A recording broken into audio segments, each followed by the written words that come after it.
Thanks very much, John. Can you all hear me okay? Good. Well, I have to admit, until recently, I didn't know anything about the TEDx events. I had heard about TED, but I didn't know about TEDx. And I have to admit that my first thought when Sean contacted me about this thing called TEDx, my first thought was, can we do this at a Catholic university? That's a joke. That's how much I know. But one thing that I do know is that TED is about big ideas.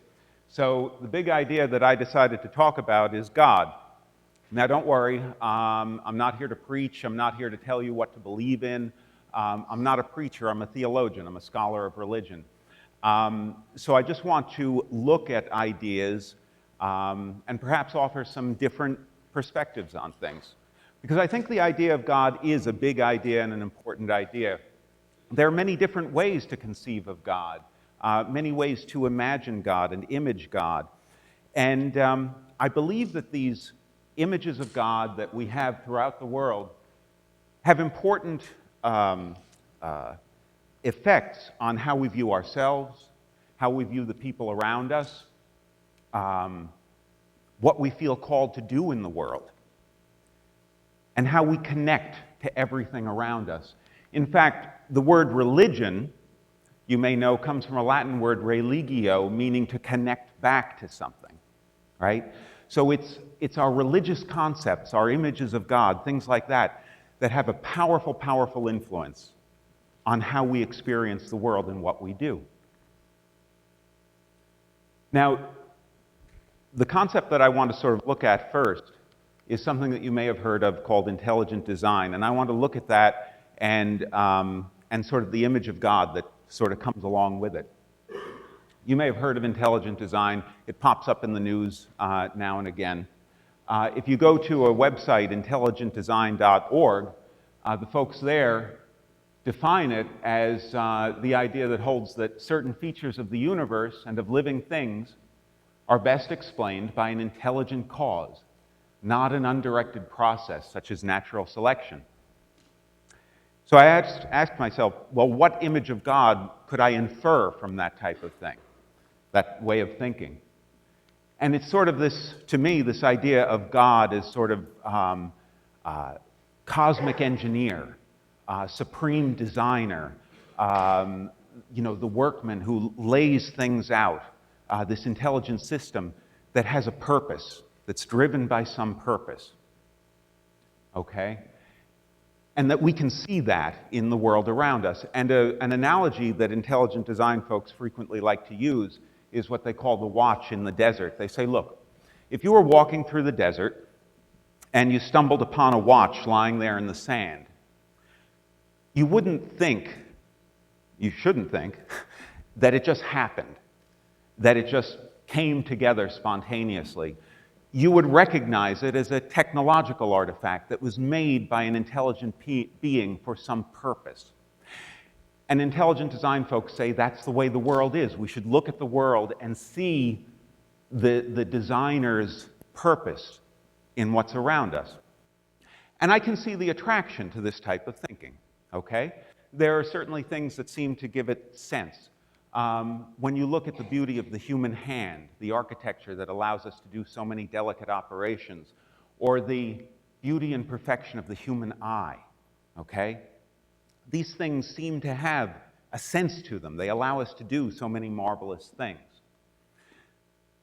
Another thing that I think is appealing about intelligent design thinking is that it makes this system of the world.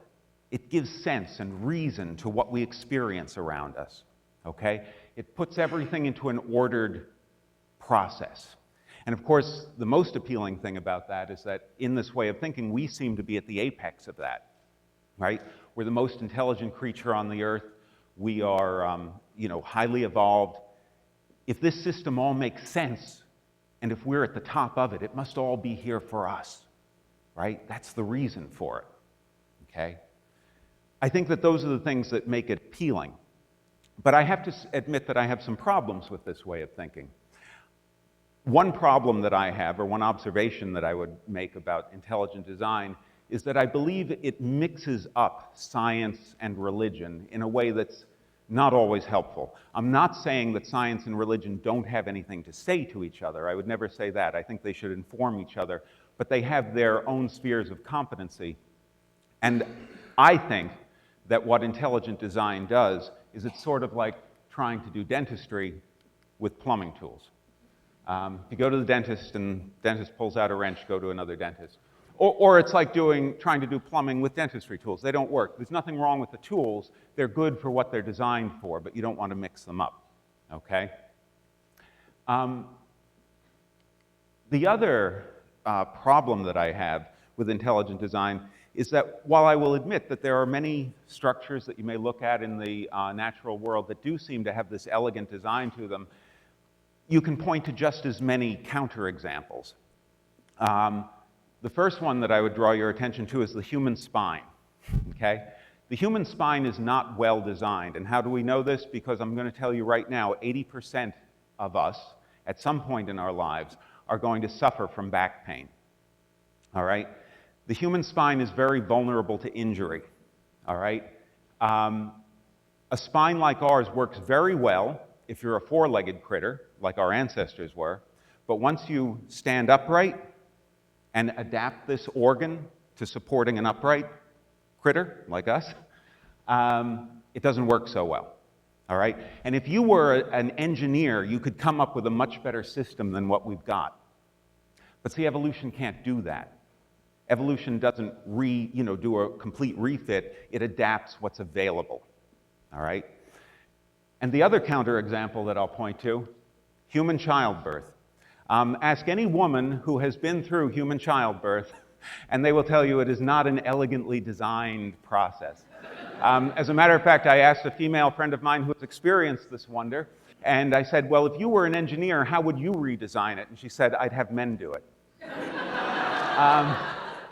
But the fact is, it's a process that is painful, that is dangerous. It gets the job done in evolutionary terms, but again, what evolution has done is adapted a process, sort of cobbling together a solution, trying to balance the competing needs of a big-brained bipedal ape.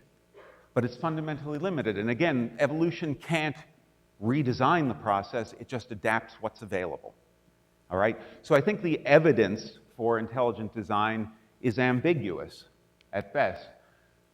Now, sometimes when you bring up counterexamples to intelligent design, folks, they'll say, well, God's ways are mysterious. Now, here's my problem with that.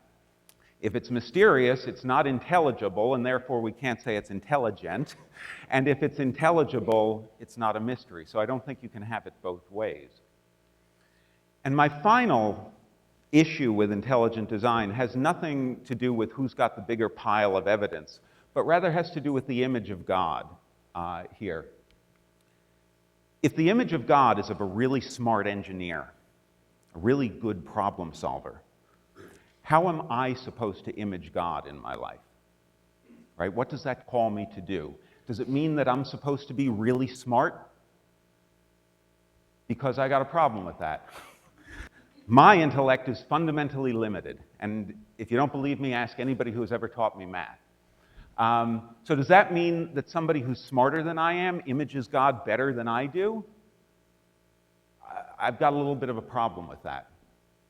Now, I'm not saying that when I look at the universe, I don't see images of God. I consider myself a religious person, someone who considers religion important. I'm a believer.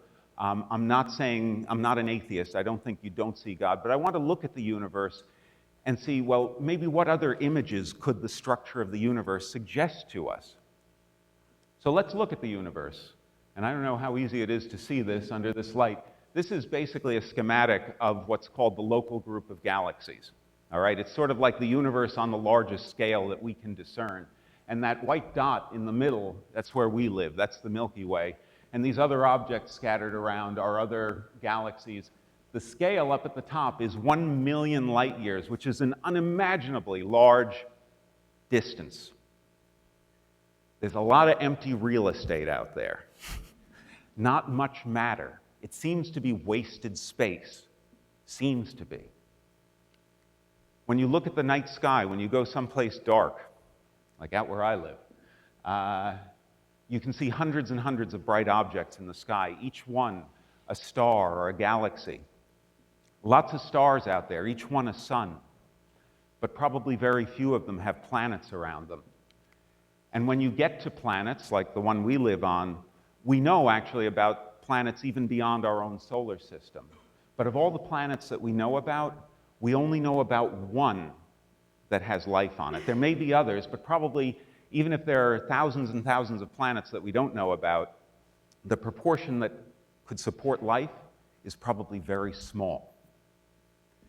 And when you come down to our planet, yes, there's much life on it, but there's also much death.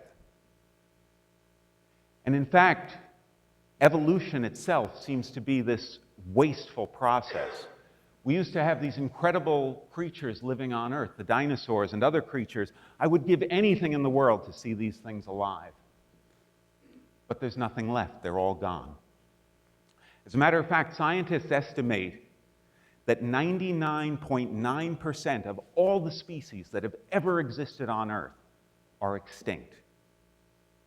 Are they just dead ends? Is it just a waste? What's the point of it? And you see this even today in nature. If you go walking outside these days, your nose and eyes might itch, and you get this yellow coating all over your cars and your patio furniture and everything.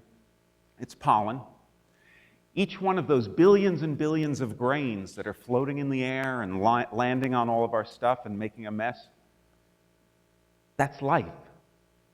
Each one of those billions of grains, if it's designed for anything, it's designed to start another life. So what's the point? We just wash it down into the sewer. Okay? If we look at the universe like this, we might be forgiven if our image of God was of the supreme wastrel, right? A guy who would light his cigars with a $20 bill. It seems like stuff is just tossed around willy-nilly.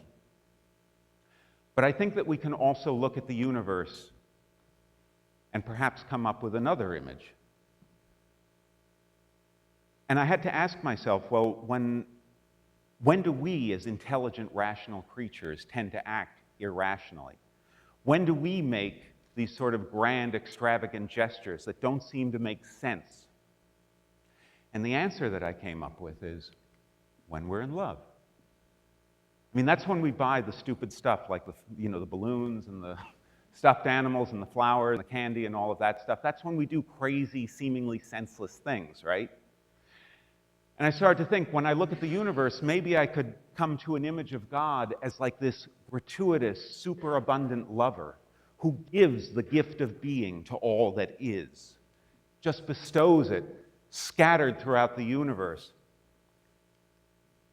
like a wedding couple that pays to have rose petals strewn in the aisle of their wedding. What's the point? It doesn't make sense, but ooh, isn't it so pretty? Right? You see,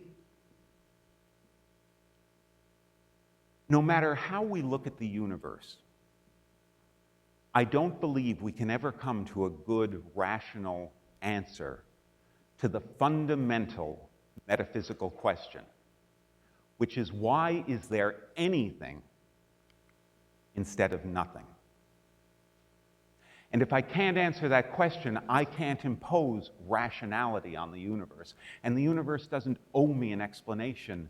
The ground of being, God, doesn't owe me an explanation, which leaves me in a position that I have to accept my own existence as a gift, as a grace. I didn't do anything to be born, to be here now with you. And if all my 50 years on earth is nothing more than that I get to know that I'm here, that I get to be the piece of the universe that knows and can see and know that I see, that has to be enough. Now, I consider myself a Christian. I hope for resurrection, redemption. That's what Easter was about last Sunday. But I have to say that thinking of existence as a pure gift that I didn't deserve is very appealing to me because, like the best gifts, as I say, it's not earned, it's just accepted with gratitude. So what does this image of God as the supreme lover and gift giver for us do for me? Well, for me, it means that in order to image God, I must be like God. I must be generous, loving, gracious to all that are around me. I have to give, sometimes without reason. The appeal of this to me is that, while I said before, my intellect is fundamentally limited. I can't, like make myself smarter. There are limits to me. But if I view God as lover and giver, I don't think that there is any definite limit to my ability to be generous, to be loving. I may fail every day, and I do fail every day, but I can always decide to do it again. And that means that my commitment, my ability to image God is an open-ended thing. And I like that very much. Now, as I said, I'm not a preacher. Don't take my word for anything. Test everything, all right? I encourage you to go out, look at the world, make sense of it for yourself. Ask yourself what images of God that creates for you, what matrices of meaning that suggests to you. But then ask the important last question, what does that call me to do? Thank you.